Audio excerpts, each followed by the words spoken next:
48 or central organs in the body. It's doing things positive. 365 is lined up with the sinews, the muscular systems that hold the body together. What else is 365? 365 days of the year. Why is that? Because when you have sinews and muscular system that holds the body together, if you break one of them, the whole thing falls apart. 365 days of the year means that's a system. If you break it, the thing falls apart. Negative commandments, when we transgress a negative, the system that's being held together disintegrates. So positive commandments are very good because you're adding and you're expanding and you're making yourself holier and greater and better.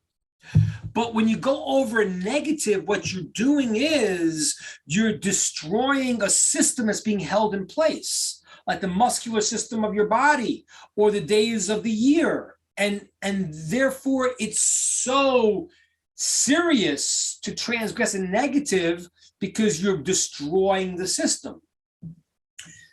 The 7 Noahide commandments, first 6 are focused on what you can't do, because if we transgress any of those, we're destroying the world, literally, okay? The world cannot function. People commit murder, then the world, it's not human anymore.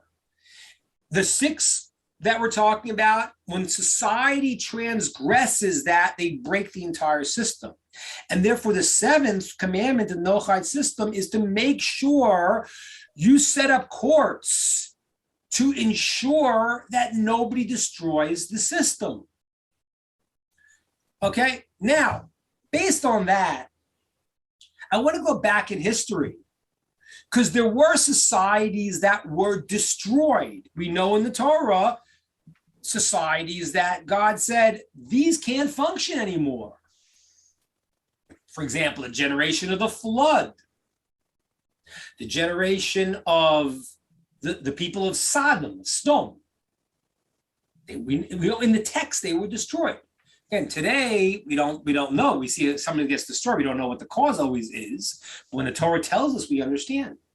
So what did they do that was so heinous that it had to be destroyed? So they crossed certain lines. That once they crossed these lines, they weren't a society anymore. Let's talk about the generation of the flood. What did they do? What was their major sin? The major sin was illicit relations. Meaning there are boundaries you must keep to keep a system alive. You break those boundaries, the system falls apart. They were having illicit sexual relations with everything and everyone without any parameters, without the proper boundaries that keep the society and people righteous. And therefore they couldn't function any longer. There was no boundaries. They broke the boundaries, the thing fell apart. The sages say, it says in the verse, their final sin was stealing, because then they couldn't even relate to one another. The boundaries were just gone between people and having, intimate relations with things they shouldn't and people they shouldn't. And then they would steal from each other, means they couldn't even care about each other in any way. So the thing had to go. They crossed boundaries that held the system together. Let me give one other example, and you'll see where I'm going, because I think with the news, you kind of figure out where I'm going. But then we talk about, let's say, the generation of Sodom. What was the final, the final tilting point in the generation of Sodom? So it says, the verse says, akasa, the scream that came out, there was a scream that came out of Sodom, and God said, we're going to judge now based on the scream. What was the scream? So it says that there was a girl, the Midrashim say it was actually Lot's daughter, who gave charity, helped feed a poor person. And they felt this was so bad that they took the girl, they took her clothes off, they tied her up and put honey all over her body until bees stung her till she died. That was like the final straw. Now what happened? I want you to think a minute. we know we say people are, oh, you're a Sodomite, they're so evil. But every evil person believes they're doing something good. The Nazis thought they were doing something good. They said, we're getting rid of the vermin, right? We have this idea of the Ubermensch, the Superman. Their philosopher was Nietzsche, and the belief that, we have to don't help the downtrodden. We have to. So they had a philosophy. They thought they were doing a great thing. So what were the Sodomites thinking? Like, why were they doing this? And I'm going to give you 3 reasons. I mean, the Talmud says the third one is the main one, but I just want to give you to think about it a second. A rationalization. Why would a society not let poor people be taken care of? Well, I can think of a lot of reasons. You are what you're doing is you're making them codependent, which there's some truth to, right? If you're gonna say to somebody, hey, I'm gonna give you free money, you don't need to work, so why would I work? So they probably created this, I don't know if you ever read, but years ago I read some book called Ayn Rand, people pronounce it. I read a book called The Fountainhead and the Atlas Shrugged. And she made some lies in chesed, but she had a very kindness, but she had a certain idea that people should be able to earn something and make something of themselves. So I could see the people of Sdom saying, we're very righteous people. We don't want to feed the poor because then we're enabling them, which was wrong. So they took a foundation of the way the world was built and they broke that boundary. And they said, chesed, kindness, doesn't exist. Or maybe, and this is what the Talmud says they did say, I don't know, those of you who've been to Southern California, most beautiful, it's such a beautiful place, weather is perfect, and Sodom was like that. And they said, we don't want to let people come in here. Place be full of homeless people. That's what's happening in Southern California. But that's what's happening. So we have to protect our own interests. Can't help the poor. But what they did was they broke the barrier, the boundaries that the way the world is. They destroyed those boundaries by removing kindness, and therefore they couldn't function. So when they killed this girl because she gave kindness, it said that, and they had a philosophy why that's okay to remove kindness. I have a whole philosophy for it. They already now went against the structure of the world. So I don't know, and I don't want to do what's called be pischon peh. I don't want to open up judgment and negative things towards anything in the world, but I tell you this because you need to understand this. If a generation is destroyed because they break the boundaries of what is kindness and not kindness, or what is mine and what is yours, what's going on in the world today? I want to share with you, and I want to understand this. There's certain boundaries the way the world is. It says in the Torah, Hashem made everything zochar and nekeva bora. Hashem made everything male and female. I can't think really of a greater aberration and destruction of the boundaries of the way the world is than destroying what is male and what is female.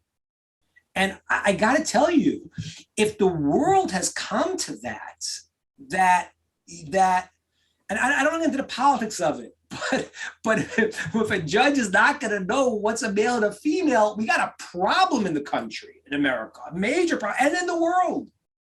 Because why? Because there are boundaries of things that's the way it is. God made the world male and female, and you have to understand what that is. And this is part of the foolishness of people. Yeah, who's better, the man, the woman? That's silliness. In Torah world, there was never a problem of a women's movement because they were never subjugated and treated poorly in the way they were in the secular world. That's true. There was never a need for that. They were always honored and treated in a way where it was not men were better, women are better. That's all nonsense. It's a male, female, and when the couple gets together, they are one person. Everything is male, female means there's the side of the giver, what's called the mashpia, and the receiver, and they have to become one. And when the husband wants to bring the wife flowers or give the wife a present, if the wife says, "Oh, thanks for the present, I don't care about you," then what happens essentially is there's no unity. When the wife says, "Oh, I love getting the present because it means that you care about me," that's called receiving, which is giving. It unifies them as male, female, and they become whole. When you don't know if there's male or female, you got a massive problem. I don't know. When I think about Sodom, and I think about all of the generations that cross boundaries that could not be crossed. Not knowing if you're a male or a female is as great, if not greater. Now, I want to explain something else, and this is what comes out in the sort of politics of the world. People then jump on the idea of hatred and this and that, and that's not what I'm talking about. Honestly, a person who doesn't know if they're male or female it's very sad, very, very sad. I can't think of anything sadder. How you relate and we're not saying no. It's a sickness, it's a problem. It's a problem, it's a major problem. And so I'm not saying now how to act towards them. America has been very funny because America was created with the idea, and it's fascinating because there was so much religious persecution in Europe. They said, okay, I'm going to come to America and we can do what we want. They never imagined that doing what you want means that no longer the founding fathers of America never imagined that there would be no boundaries at all. They just thought, okay, you could believe in this God in this way. I'm not going to force you not, and I'll force you not. They never understood that there would be Disney. Hollywood and Disney have taken over the minds of the American people. I mean, it's unbelievable. The fantasy land of Hollywood and Disney is now reality. Whatever is real is no longer real. Now, when does this become a major problem? The Talmud says there are certain things that signify the end of a society. It lists 3 things that signify the end of a society. Now, one of them, fascinatingly enough, is not, and this is why in America, and I'm not saying this in terms of the 7 Noahide laws because you have to stop it, but in America, there was a big turning point when same-sex marriage was allowed. Because the Talmud says when the society condones, it's not what individuals do as much, but when the society says this, something that doesn't go is the reality, like the people in Sodom when they said, okay, helping the downtrodden is a bad thing, that became the concept and the law. That's a different level than what individuals do. America, yes, was set up that people will do what they do. But once the society comes along and says, this is accepted as the norm, you go into a new level now. And what happened, those who follow what happened in Disney, whatever, I don't know, somebody came out and said something and they found them on tape. To me, it wasn't anything new. Because I look around at America and I see a massive brainwashing effort that's happening. And that's the problem. The problem is one problem is individuals do what individuals do. Okay, this is America. I love them, I want to help them, I want to talk to them, I'll try to explain to them, I'll try to help them. And sometimes it's very hard, sad situations. But when there is an attempt to tell the society that up is down and male is female, and there is no reality anymore because we're in Disneyland, that's crossing boundaries in the world that are very sanctioned. And that's where the 7th Noahide law is saying, we need courts that say, no, boundaries are boundaries. Again, I think even dealing within the system of, you know, what America was supposed to be. I'm not saying it's the ideal in terms of the society. It opened up in the beginning, and it had to create a system that people can escape persecution and come and do what they want to do. But this is not just doing what they want to do. There is a massive attempt to make everyone believe that there are no boundaries in the world. That is what I talked to you about, the 7 Noahide laws. The 6 are to know the proper limitations and boundaries. And the 7th is then that the society has to go and to enforce that it doesn't become legal and the norm, as in Sodom, that what is opposite of truth and right is now on the books. And that's the way you're supposed to see the world. So you're all in a very, very powerful position to an obligation, really. You know, and honestly, in a certain way, I see more your obligation than my obligation. You know, my family lives in Israel. I'm Israeli and I'm American. I came to America to help people, this and that. But you know, a Jew's country is really Israel in the bottom line. You know, we love we have tremendous thanks for. You know, and the great Rabbi Moshe Feinstein, blessed memory, and in all of his responses, he called America the country of kindness. He died many years ago. America's changed a lot, but that's what he called it, country of kindness, because it did a lot of kindness.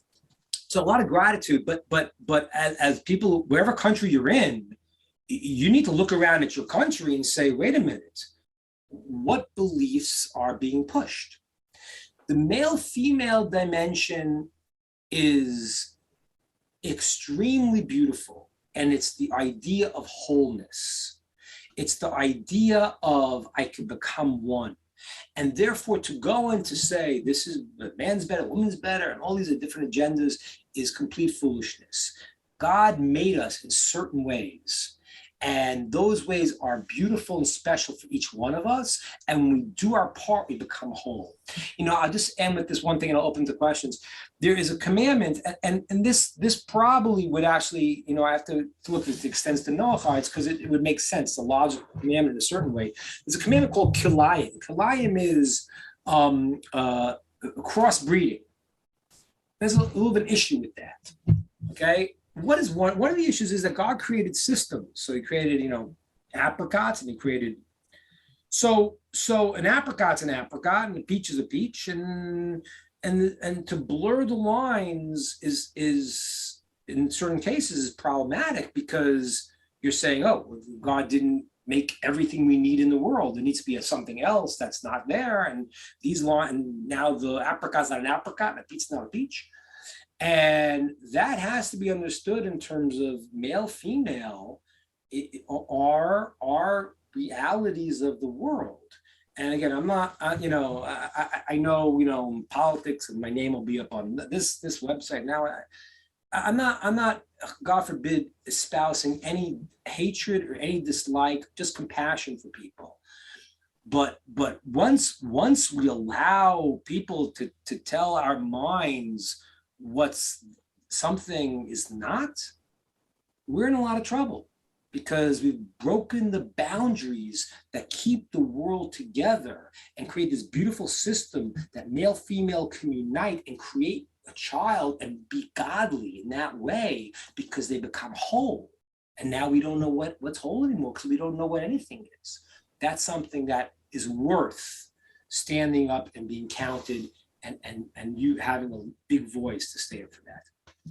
Wow. That's my thought. I'd like to share, and I'm opening up to questions on that. Well, Rabbi, I got a couple of questions on YouTube. Kat is asking, well, what happens when the courts become boundless? Do we all become like Disney Vision? Is that what you're implying here? Say again, what was the question? What happens when the courts become boundless or become Disney Vision? What happens when the courts are doing it this way? You're saying the society's on the decay, right? It's like rust on a car. It's eventually going to disintegrate.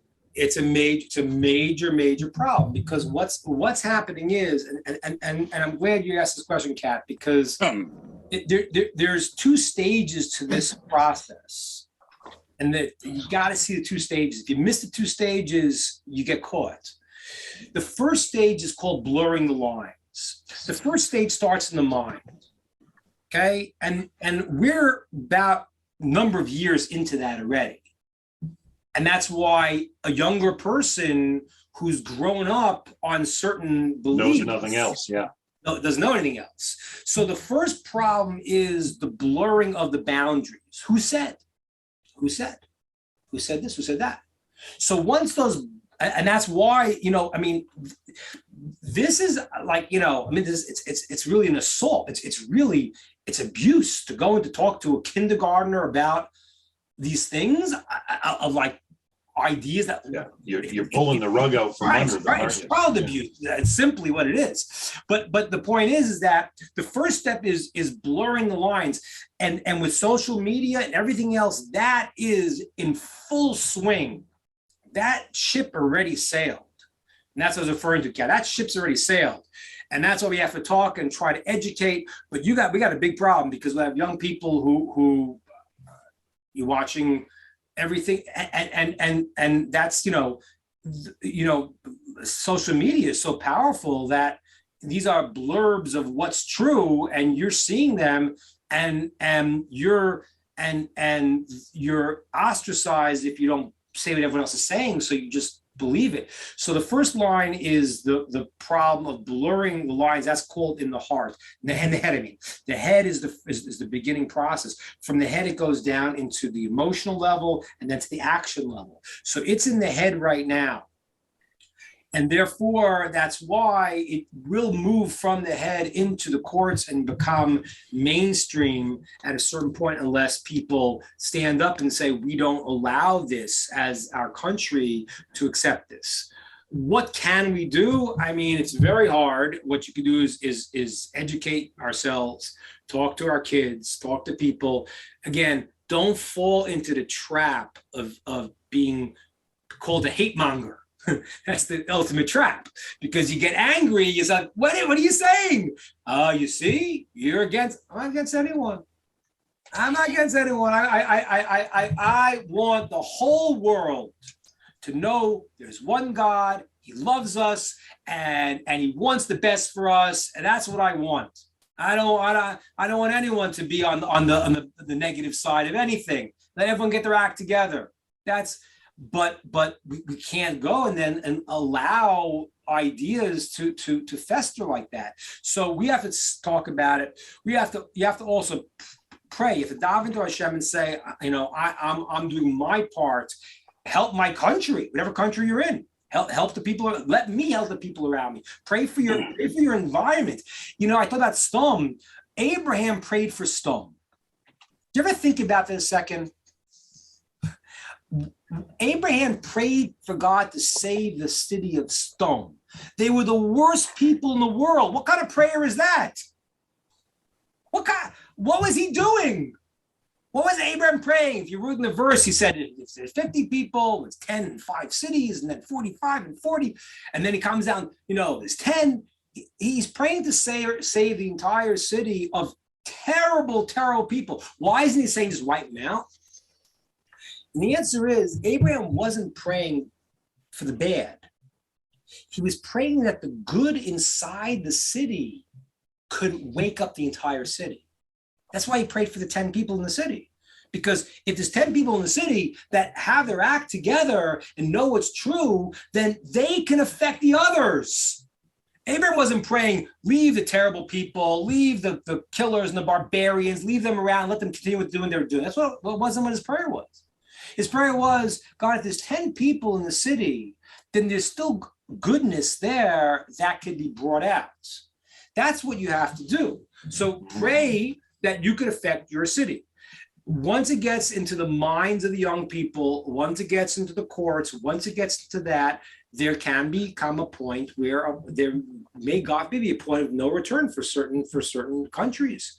And the world is going on that path. Now, again, what'll happen? No, the world's not going to get destroyed. It's not going to blow up in 5 years. It's not going to, that's not what's happening.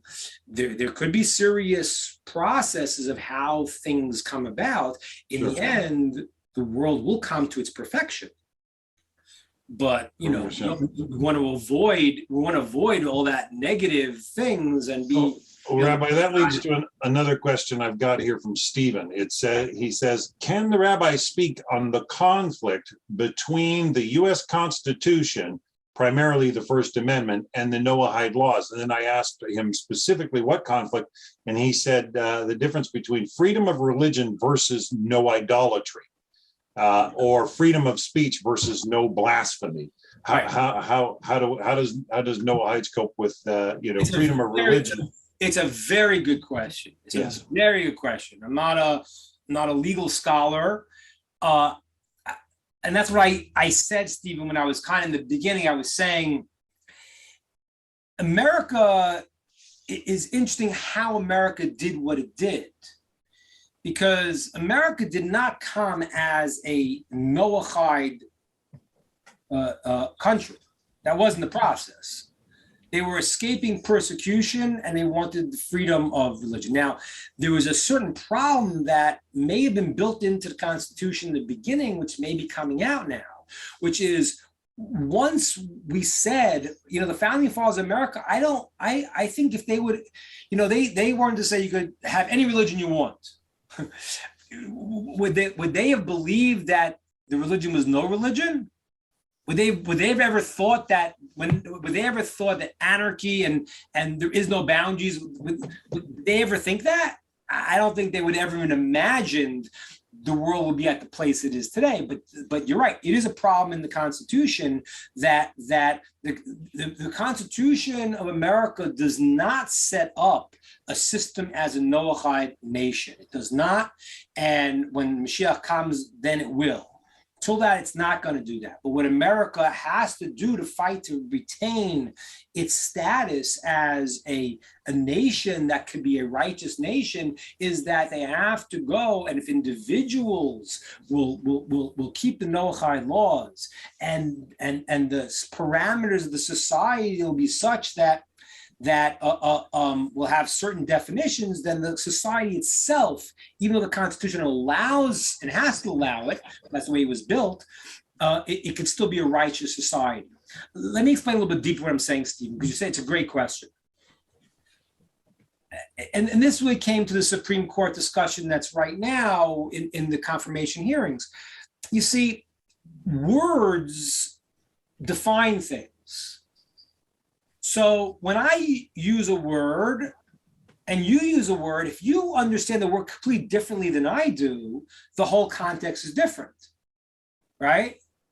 Right? If I call, for example, if I call a male something and a female something else, so now the whole discussion is different. So whenever you play with terms of what we understand we're referring to, you're changing the whole discussion. So the answer to your question, Stephen, is the Constitution of America is not a Noahide document. It allows people to be idolatrous. They could be doing. They have certain parameters in the Bill of Rights not to encroach on other people. Until now, it allowed people on the whole to maintain a society where a person could be a Noahide and eventually most of society could be righteous people. In the direction it's moving now, that will be increasingly difficult because your ideas of right and wrong will be called evil. You realize that. If we keep going in this path, then just like in Sodom, kindness was considered to be a bad thing, the beliefs that you would express would now be contradictory. So the answer is the Constitution does not create a Noahide format, and that's in times of Mashiach, then America will be a Noahide format. And right now, individuals can function within the righteous dynamic because the Constitution, as is written, gives enough leeway and enough parameters that person wants to do the right thing, they can. And now there is an additional attack on certain assumptions of the constitutions because people are using words in different ways and concepts in different ways than has ever been dreamed. And now there's an assault on basic understandings of society that are fundamental to the Noahide system. And by the way, that's true. I mean, abortion is a major problem. Is abortion murder? I'm not getting to the top of abortion now, but on the whole, there's a big problem there, obviously. So if abortion is part murder, of the erosion. Yeah, it's visible erosion for sure. We got a lot of problems there that are continuing down the path here, and you know, so that's the answer to the question. I got one more on YouTube, Rabbi. Lara in Tampa is asking, in Genesis 1:24, is the snake considered one of the creeping things? It seems that the snake is not included in the creation. I think what you mean is the creeping things. I think you mean that there are we'll call it Shmona Shvatzim, the 8 reptiles or creepy things that when they die, you touch them a certain level of tumah. No, the snake is not one of the 8. The snake is a very fascinating issue. It's a very fascinating issue because the serpent, what we call it, different form before the punishment of the snake, to the point where it says that it was the greatest assistant that man had. What did it look like? What was it in that reality? It's another discussion because a lot of possibilities of what exactly it was, but it wasn't what it is now. So the snake really, in a certain sense, became a vehicle for negativity. Now, will it return? So there are certain things that, you know, have become the epitome of the negative, and the way that they are fixed up in a rectified world is very unique. We talked about Moloch a couple of weeks ago. The snake is in the serpent of what it is in its root is a problem of something that had high potential. That when you have a high potential, you could fall into very deep negative. That was a snake. That's really, like I mentioned a few weeks ago, a Molech. A Molech was from Esav, and Esav was the son of Yitzchak. And they could have connected to the Jewish people, but they made their mission to be anti. And therefore, you know, how they're brought back and what form they're brought back and how the world, when it's rectified, the things that are negative are still brought in the system. That's a very particular and complicated question. So the answer to your question is that the snake is not one of the 8 creeping things that you have extra tumah for. The snake has its own parameters, and its parameters is that the snake, it says, like, you know, the snake is compared to a person who speaks lashon hara, evil, because they say to the snake, you know, snake apparently when they eat stuff, it tastes like dirt to it. It eats dirt. So the snake, when it bites people, it doesn't get any pleasure out of it. So that's compared to someone who speaks badly. Like, what'd you gain out of it? A person was overcome with desire and they did a certain sin very bad, but they did it for their pleasure. When you just speak badly about people, you knock people down, you're not getting any direct pleasure. The snake itself became a vehicle to do negative things, and therefore was not in the category of doing it for its own pleasure. That's a different level of evil. Let me just explain one more point here. Every nation in the world, and this is very fascinating. Mm-hmm. You take white light and you run it through a prism, you'll see the 7 colors of the rainbow, whatever, how many colors there exactly. You'll see the spectrum of colors. So in the Hebrew language is considered like the white light. It contains all the colors. The specific colors are, let's say, different languages in different societies. So different societies have qualities that have to be brought into the system. And if you travel in the world, go to different places, you see, I always said America, and I have not found the Torah source per se. This is my own thinking. I was America had a quality of idealism that I thought was a very noble character. But every society, whatever society you're in, I'm not, Italo, you're in Peru, is that where you are now? Yes, I'm in Peru. My daughter's there right now. Oh, yeah. I'll tell her to swing by, yeah. Oh, that's great. In Lima? No, they went to the, what's Machu Picchu? Yeah, they're coming from Israel to, coming for Passover home, so they stop, or not stop there. But every country, I haven't been to Peru, I hope I can get there someday. Every country has its unique flavor and its unique quality. Because it can be brought into the system. When something whole goal is to destroy, that's a different quality. That's a bad thing. That's a Molech. That's the serpent. The serpent's in its own category because it shows the path of I got to destroy something, and you see that sometimes in people. Sometimes people like what bothers them is someone has something good they have to destroy. So the snake is not one of the 8 categories. It's in a separate category, and it has its own problems and its own path. Wow. What an explanation, Rabbi. She said, thank you. Pleasure.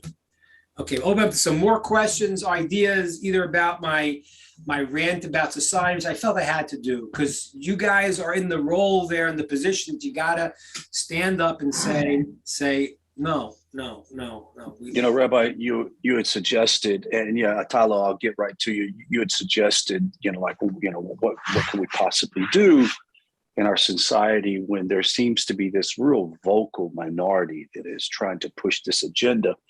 And I feel one of our responsibilities as the B'nai Noach, and also as our rabbis and teachers that teach, is to help transmit this message that when we begin to blur the roles of male and female, we're also inducing a negative spirituality, a spiritual technology that affects society.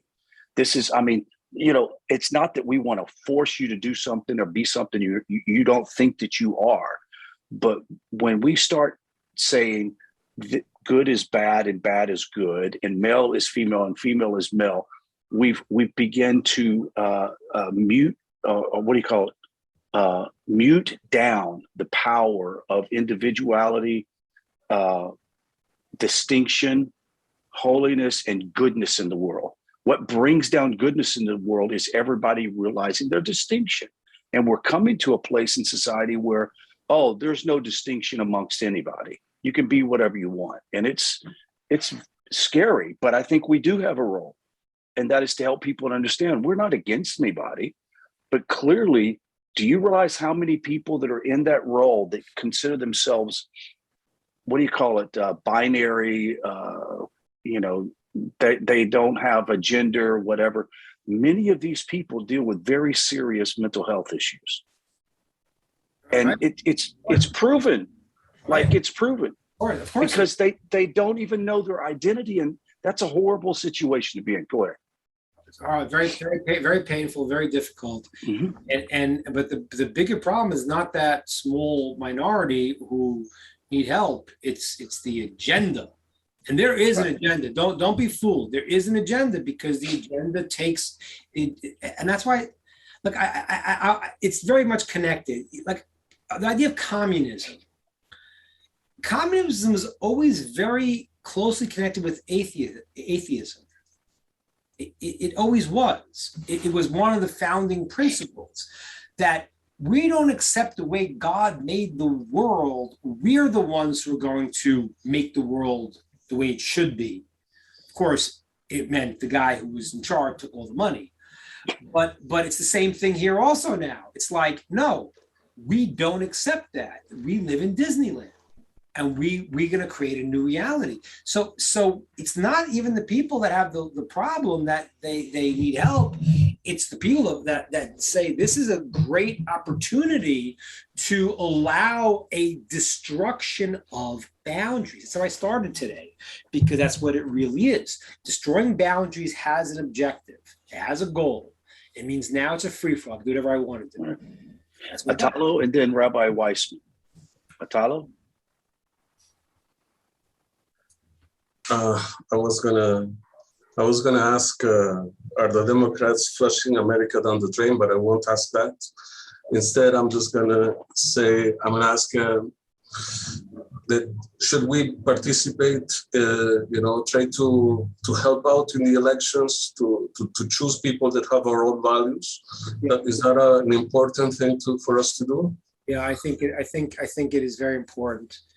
It's very important because, it's interesting because what determines the society, in many laws in the Torah, we go by majority. Majority of the world is obligated. We got a problem. Majority of the world is zakai, is meritus. We're in good shape. So, when you have a dictatorship, so it's trickier because the dictator rises to power and maybe he's suppressing what the people really want. Maybe the people are complacent and they allow it. Theoretically, in a society, and again, democracy is not, by the way, it's a little mistake. Democracy is not a panacea. It's not a solution. In Israel, the Hamas, the terrorist organization, was voted in democratically, so to speak. I mean, what is that? So if most people vote for an evil person, then the society is evil. It's not a solution. But the point is that we want most of the people in the society that we're living in to be righteous. So therefore, it's important to vote and to go and to say, no, I am clearly not supporting things that are against Torah, against the 7 commandments. I am supporting goodness and righteousness. And by the way, it doesn't mean that either party, politicians are politicians. I mean, I remember in Israel, this I thought was great. I try to share this with you, understand this. In Israel, I lived there for 20 years. And I lived in Jerusalem. In Jerusalem, in the early years, it was run by, Jerusalem was becoming a more religious city. Now it's a very religious city, but it was run by a very leftist mayor, and it was like very kind of anti-religious years ago. And then what happened was there was a religious bloc. And then there was a more, let's say, called right wing, was called Likud, which is like more, I guess, like Republican Party, whatever. And so the left was going to win again because the religious were going to vote for the religious. They weren't the majority, and the whatever would be called the parallel to the right party was going to get their votes, and left was going to win. So at the end of the election, right before the election happened, so the supposedly right-wing party made a deal with the religious and said, we'll go together and we'll make you deputy mayor and this and that. So now the rabbis had to come out and tell the people in Jerusalem what their halachic ruling was, what to vote. So they didn't want to say, they knew not to vote for the people who are against Torah, but they couldn't say vote for the ones that the other side because they weren't right either. So they said, everyone should vote for the party that's less against the truth. And everyone knew what it meant. I think that's funny. It's the lesser of two evils. Everyone knew what it meant. So I'm not, politics are politics, and people have their ideas, and some guys are good, but do they have Torah? Do they have truth? So they have their ideas, but they're closer, and therefore, you have to go with something that's against 7 laws, it's against Torah. You cannot be party to it. Right. You stand and be counted. Rabbi Ingber, I'm introduced you to Rabbi Weissman. He had a heart attack a couple of weeks ago and is still recovering with stents. And he's our Tuesday night teacher. And I just want to introduce Rabbi Weissman. Shalom Aleichem. Nice to see you. Hope you're feeling better. Thank you so much. Thank you so much. Where are you getting there. From? We're getting there. I am upstate New York. upstate New York. Ellenville, New York. It's in the Catskills. Sure, sure. I'm Got a familiar. house up there. Yeah. Beautiful. All right. So, I wanted to, not going to address Rod when I'm coming back yet, maybe a little later, but I wanted to stick to the subject right now. I wanted to make a comment, Rabbi, in relation to just really something practical that we can learn from this whole national crisis, I guess. And that is that if you look at the development of these changes, and even as they are today, there's this idea of tolerance that runs through it. There's certainly at the beginnings of the legal battle in support of different lifestyles. Those who were promoting it were pushing it using arguments based on compassion, having compassion and trying to be understanding of different people who have problems. In fact, you can even say that they use the deviancy in order to say, yeah, these people are very different than most, and therefore most people they're alienated from most people, and they deserve our compassion. Right. And they deserve our. Then they take it, and then it goes further. It's not just our compassion, but they deserve our recognition, and they deserve in terms of, again, this is really only about, I'm talking about conduct, but their particular conduct in this regard is deserving of full equal recognition as normative heterosexual conduct. And I think we learned an interesting lesson, which is classically and discussed by the sages, of how the evil inclination operates. Yep. And that is that it comes with something kosher. It tells us, it comes to us with often using actually good character traits to say, this is something good, or we should, meaning to say, in this case, coming with compassion. Right. It could be a situation in which, and this is a very, very complex question about compassion on people who are transgressing Torah, and how does one go about navigating that. On the one hand, there's the element of having compassion and reaching out and to love all people and to bring them closer to Torah. I mean, you can argue, how can you bring people closer if you don't have But the negative compassion on pushes them? the button to death. Yes, I get it. So on the other hand, the other question is how do we make sure that we keep our distance and are not influenced, and that we don't accept their behavior, which is not acceptable according to Torah, as acceptable and normative, and we shouldn't become comfortable with it.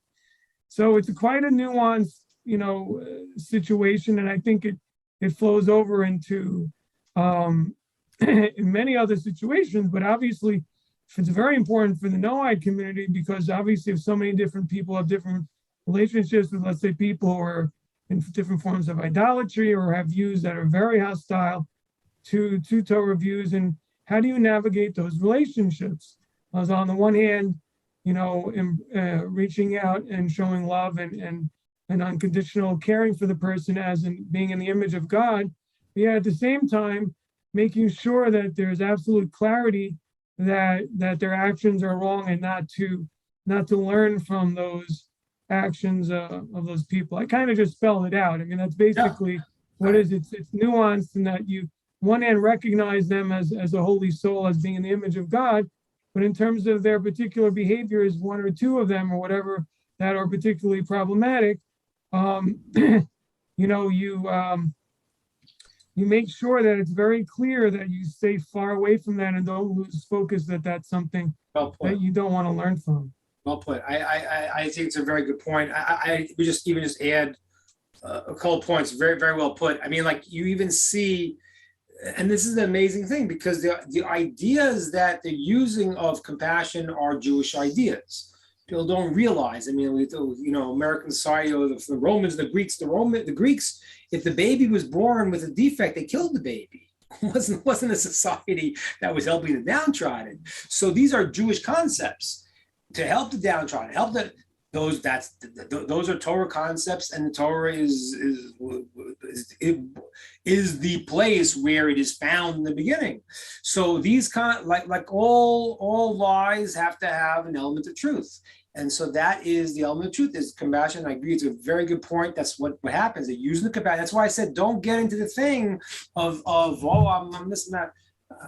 I have compassion for everyone, but we can't say it's right. And just to add to also what Rabbi Weissman was saying, also I meant this once before, and I saw this very clearly because I lived in Israel for 20 years. When I came back to America, I didn't recognize it at first. And one thing that I saw that was clearly different was when I grew up, the idea was tolerance. I mentioned this many times, but it's an important point. Tolerance, as defined by the philosopher John Stuart Mills, means I tolerate you. I think you're wrong, 100% wrong, but I won't violently force you to change what you believe. That's, I tolerate. I don't agree with you. Tolerance moved into what's called relativism at some point in America, I guess in the 90s. So tolerance wasn't working so well. And so instead of saying, I think you're wrong and I tolerate you, you're not allowed to think someone is wrong because then you are closed-minded. So now it became relativism.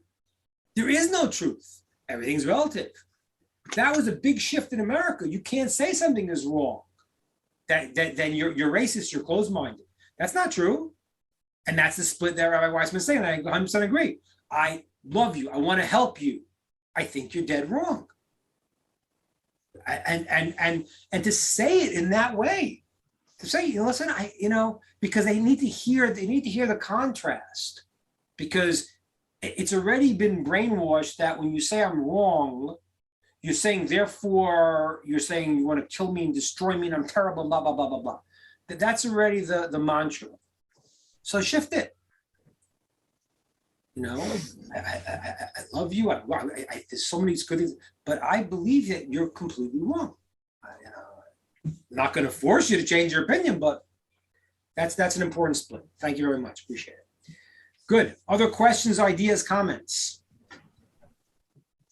Well, in that light, Lara's asked another question. She said she works for a major investment bank where diversity is shoved down their throats to the point where if she says anything about God against homosexuality, she'll be fired in minutes. How do people combat against this? And to me, it sounds like, almost being told to bow to an idol, right? It's very tricky. I get questions all the time, particular legal questions. People ask me about this, and you obviously, you don't need to go and to make your statement in work. But sometimes there are problems when they may force you to do something that is condoning something that's not true. If you get that thing, send me the question, Rabbi Ingber, gmail.com. I'll try to answer a particular case. I get that a lot, where people have situations, they're like, you don't have any obligation to go and to, in your job, where you're unfortunately under the control of the people who are paying you, you don't have to go and make your protest at that part. But there is a question about, like, how far is the line? If you know the story of the prophet Elisha, where Naaman comes to him and he says, what am I going to do? The king forces me to do this and forces me to bow. And sometimes you're in a situation you have to, there are things you need to make a stand on, say no. There are times you don't have to come out. But yes, this is a problem. As the society keeps pushing things that become, counter to reality, and they push it, the job situation is going to get harder and harder. So my overall first advice is you don't need to make a stand when you don't need to. But if you are getting forced into something, then send me a particular question, because sometimes you have to. We have certain laws. I mean, there's laws where a person, if someone says kill someone or be killed, you're supposed to say kill me, because to kill someone else, I have lost my humanity. I'm not a person anymore. And therefore, I can't go and do that. So there are lines that, I'm not saying you have to give up your job for and make a statement on every single point. Is not a hill to die on. You don't have to go out and say it. But if they're forcing you to do something, there's smart ways to do it. I wouldn't tell you first thing is to fight. The smart way to do it is to flip it around, saying like, I think this is a persecution of my personal belief here. I think we have an issue. I'm part of this minority of belief. You could switch it on them also, because their thing is totally logical. I mean, this is a game I like to play with a relativist. A relativist says, everything everyone you think is true for you. So I say, okay, thank you very much. You know what I think? This is what I think. I'm right and you're wrong. Yeah. She's now said about if she doesn't want to share the woman's bathroom with a gay male, the problem's hers. And they kind of switch it. And this is a big problem. This is why I'm talking about it today, because it's infecting everything. Rabbi Weissman has a question too, or comment. It's affecting everything. So, Laura, I think it's a problem. And my advice is ideally it would be best to work for people that, don't have these views. Obviously, if you can't get that, then you could lay low. But if they come to a point where they're going to push you too far and want you to do something that's against what is morally correct, then you have to stand up. And this is why I'm talking about this today, because we have to foresee this. It's gonna get worse, not gonna get better. Yeah. Another comment. I think we who are in the religious camp have to take a very good look at our history and realize that we've made many mistakes. Why did religion lose its influence over young people? And how do we get it back? But I think before figuring out how to get it back, we do have to take that very hard look at ourselves and see what is a particular organized religion. And by the way, without any organization, you don't really have much power. I mean, although in Noahidism, the 7 laws is kind of individualized, but still, as we see right here, you need to function within a group and get together and have organizations and so on. So I'm just saying what has been done, what can we improve? Let's put it this way, what has religion done that maybe needs to be done? But what are the positives that we can focus on or improve on, or what things were maybe not done correct in the past? I could say one thing that we definitely, that is a problem that it still needs to be worked on, and that is obviously, and so many people still talk about it, young people, and that's judgmentalism. And I see it in the press also today, on the right, always complaining and saying, shocked, look what the left is saying, look what they're doing and everything. It's negative. It's from a negative point of view. They're doing wrong, it's so shocking, and so on and so forth. What we often find among religious groups of many different religions, particularly similar within the Judeo-Christian camps, which is where we have, moral, where we have expectations for moral conduct. So what happens is if someone doesn't live up to it, so then the person is looked askance. The problem is simply that sometimes people with ego, they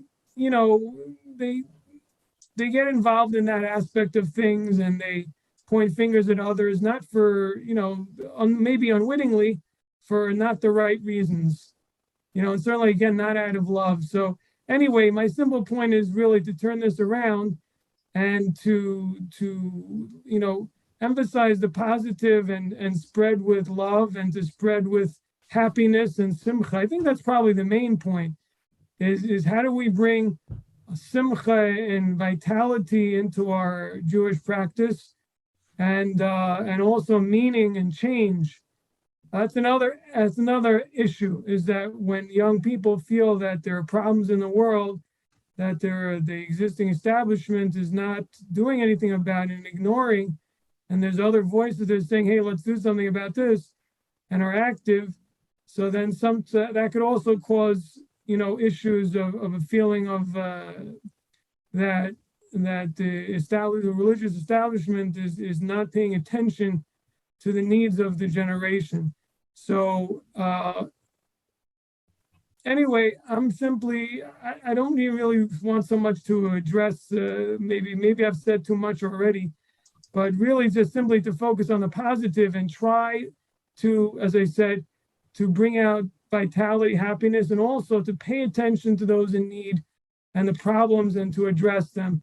Just like great tzaddikim like Rabbi Chaim, Soloveitchik, and others in that generation tried to address different problems of Jewish workers within the Jewish community, but not to forget, the people of famously, Yisrael Salanter, the famous founder of the Muslim movement, said that before you talk to a Jew about his character, make sure he's got something to eat.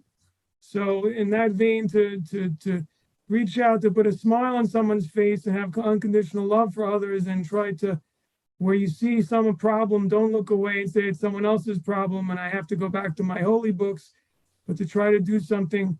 We're only human, we're limited, but to try to help other people while we're trying to at the same time make sure to continue to set times to have a relationship with Hashem. So that's all I have to say. Okay, thank you. True.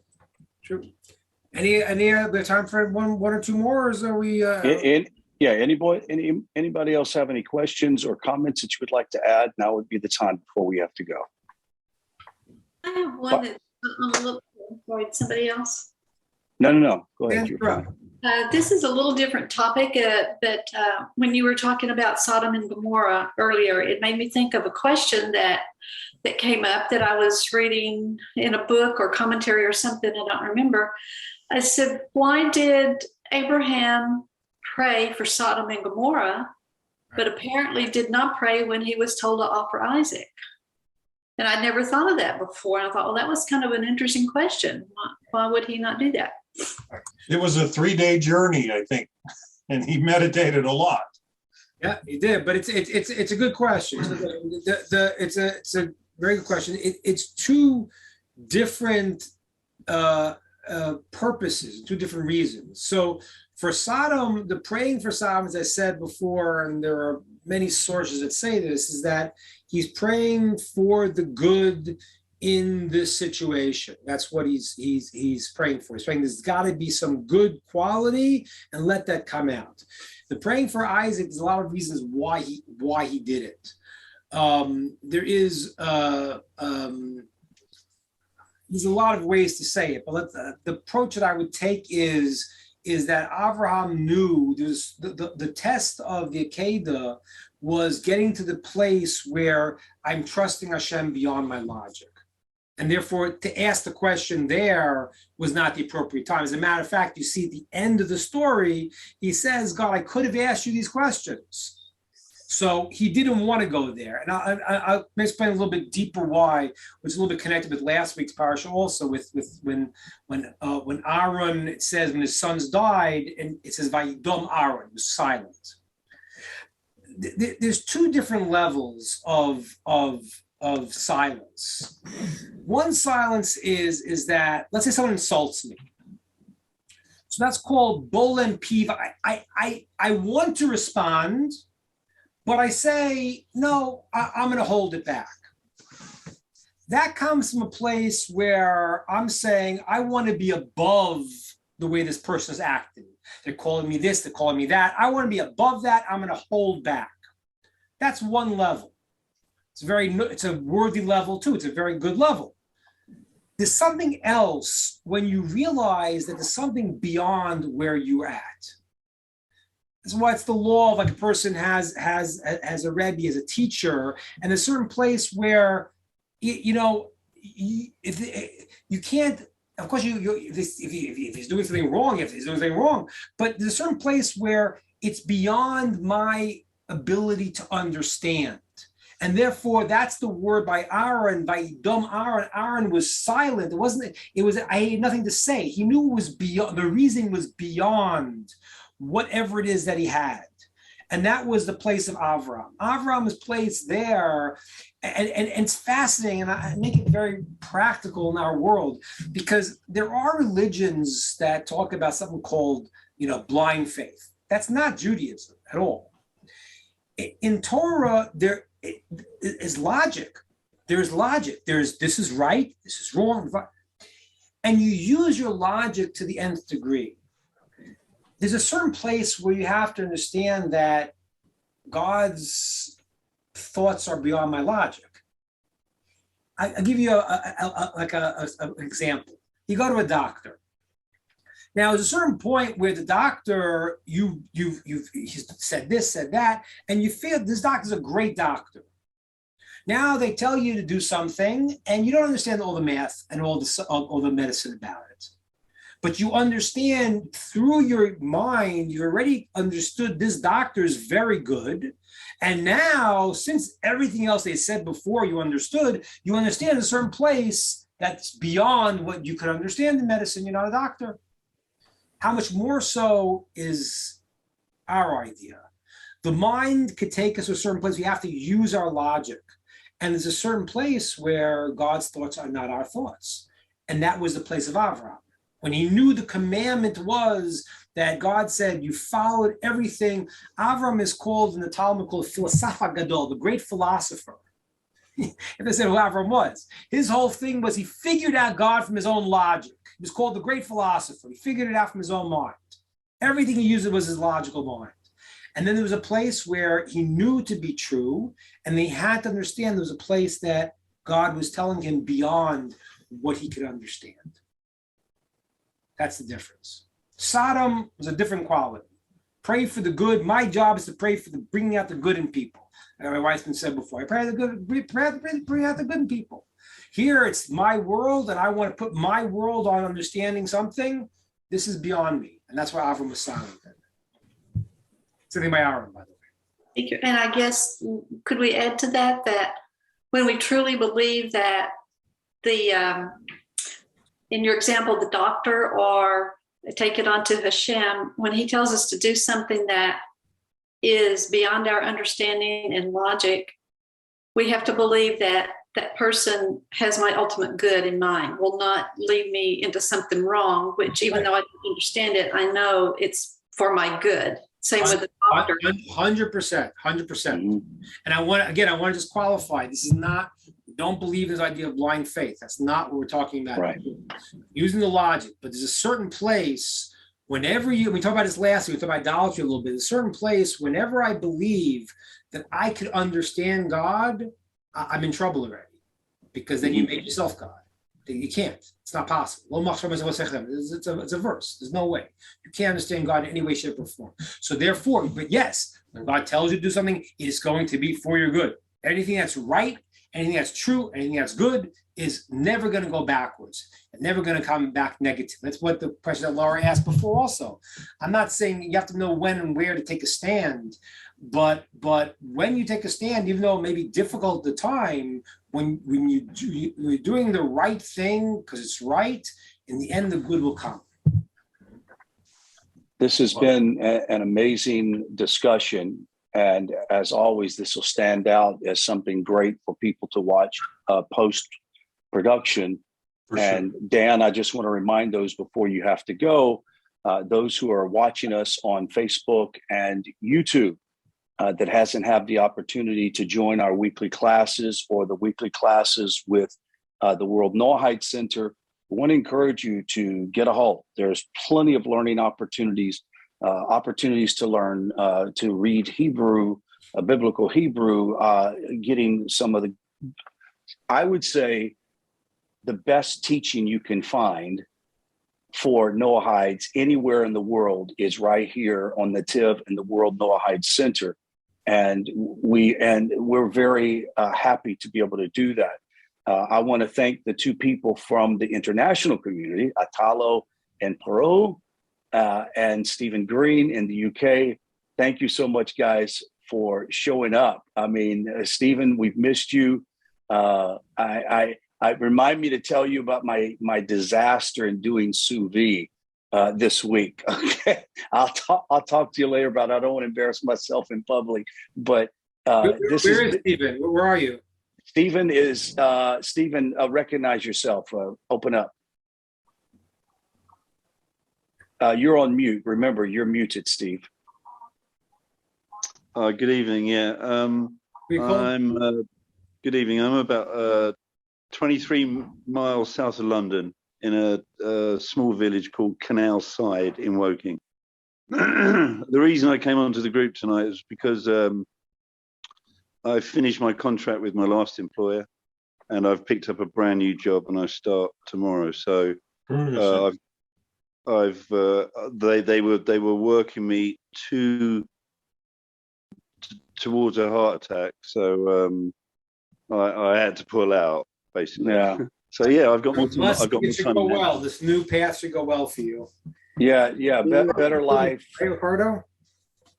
Yeah. And then that's Stephen Green and Ricardo. Where are you calling from again? Germany, right? No, Sweden. No, Sweden. Stockholm, Sweden. Sweden. Yeah. So I'm actually not too far from where Stephen's from, though. I'm actually from Slough. Slough, wow. Yeah. Wow. So it's important that everybody tries to stay in contact with each other. Ricardo, I have talked to some people, but as you said, some of the people in Sweden have moved. And so that whole community is kind of broken up right now. So in due time, we'll be able to do it. Sandy, you had something you wanted to say before we go? Yes, just it's so good to see Rabbi Weissman today. We have so is. Oh, thank you so much. You look fantastic. So I hope we you have do as well as you look. Really? We have prayed for you. I'm keeping the lights dim, so. Yeah, well, go from strength to strength in everything you do, Thank Rabbi. you all so much. Thank you for all your prayers and thank you. Good thoughts. Thank you. And nice Rabbi to Ingber, join. thank you so much. And we look forward. Are you going to be able to do next Sunday? Yeah, Is next Pesach Sunday going- we're still on. Okay. Off, but next Sunday we're still on. Awesome. All right. So we're going to sign out for now, Ron? Yes, go for it. All right, folks. So yeah, we're gonna sign out for now. Working together with NETIV Center here on the Noahide World Center social media. It's all about making connections and getting to know one another and coming together with Torah and making the world a better place. And we feel free to reach out to anybody at NETIV or myself or the Noahide World Center. And we will always try to help make connections in your area in the hopes that things begin to blossom. I know up here where I am in Canada, it's spring's just starting to hit and trees are starting to blossom. I don't know about down in Texas. You guys probably already got trees in full bloom, no doubt, right? No, we're still blossoming. As a matter of fact, that the reason why I didn't mention you in international communities because you're in America. We consider you one of us, and you consider us part of the same continent. So. Yeah, we sit right on top of that. But it's a joy. It's always a joy to come together with like-minded people and learn something fresh and new, and more so to have those deep-seated questions answered. So, Rabbi Ingber, are we going still with Q&A for next week? Because I want to tell the audience let's do one more. I'll open up with Var Torah, and then on something that's relevant, and then you guys can just. This works. We like this. Yeah. Today was just exciting and awesome. I like the way you brought it out, and then it started to talk. I like the flesh and bones analogy you used at the beginning. A couple of people came late and asked me where they were jumping into, and it turned out real well. And so if you have some questions, write them down and be prepared to come back next week same time, and we'll get them before the rabbi. Or you can always email it. Put his email there, rabbiingber@gmail.com.